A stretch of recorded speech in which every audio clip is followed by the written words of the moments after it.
Live পরিস্থিতি কি দ্রুত দেখাবো এই মুহূর্তে কি হচ্ছে আনন্দপুরে।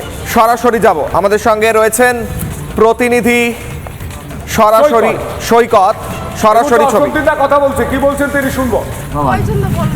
নাহলে ও ডায়েরির কোনো দাম, এই ডায়েরিতে নোট করে নিয়েছে কোনো দাম না, আমাদের কোম্পানির থেকে করছে ওগুলো। আমার মিসিং ডায়েরি করতে হয়, তাই না? মিসিং ডায়েরি না করলে আমরা কিছু করতে পারবো, মিসিং ডায়েরিটা করতে হয়। ঠিক আছে, আপনারা সবাই স্বাক্ষর করবেন, যাদের মিসিং আছে, যাদের পরিবার স্বাক্ষর করবেন।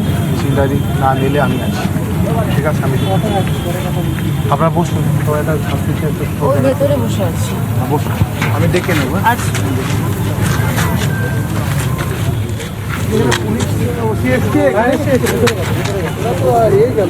ওনার সাথে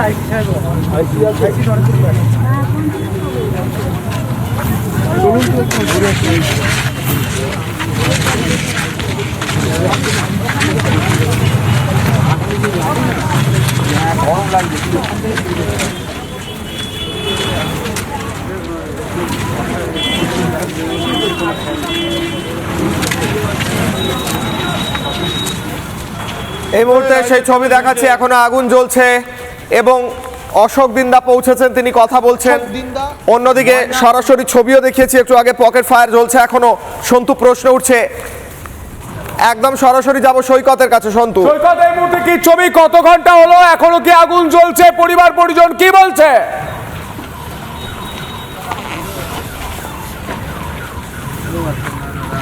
দেখো, পরিবার পরিজন কিন্তু ক্ষুব্ধ, ডেফিনেটলি।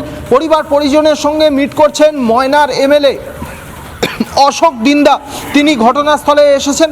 অন্যদিকে তিনি এই স্পটের বিভিন্ন দিকে ছড়িয়ে ছিটিয়ে থাকা যে সকল পরিবার, সেই পরিবারের সঙ্গে দেখা করছিলেন। অন্যদিকে আমি স্পটের দিকে যাচ্ছি, তার কারণ এসডিও এবং বিডিও দুজনে এই ঘটনাস্থলে এসেছেন, দুজনে ঘটনাস্থল পরিদর্শন করছেন এবং তাদের সঙ্গে দেখা করতে ঘটনাস্থলের দিকে। কি অবস্থা রাজ্যের? কোথাও মানুষ মারা যাচ্ছেন আগুনে, কোথাও মানুষ মারা যাচ্ছেন বোমাগুলি বন্দুকে, কোথাও বিরিয়ানি খেতে গিয়ে বোমাগুলি বন্দুক চলছে। কি অবস্থা এই রাজ্যে? সাধারণতন্ত্র দিবসে বাংলার মানুষের সাংবিধানিক অধিকার, মৌলিক অধিকার আদেও সুরক্ষিত? এই প্রশ্নটাই তুলে দিচ্ছে গোটা বাংলার মানুষের একের পর এক ঘটনা, নিরুপায়ের ছবি, দুঃখের ছবি।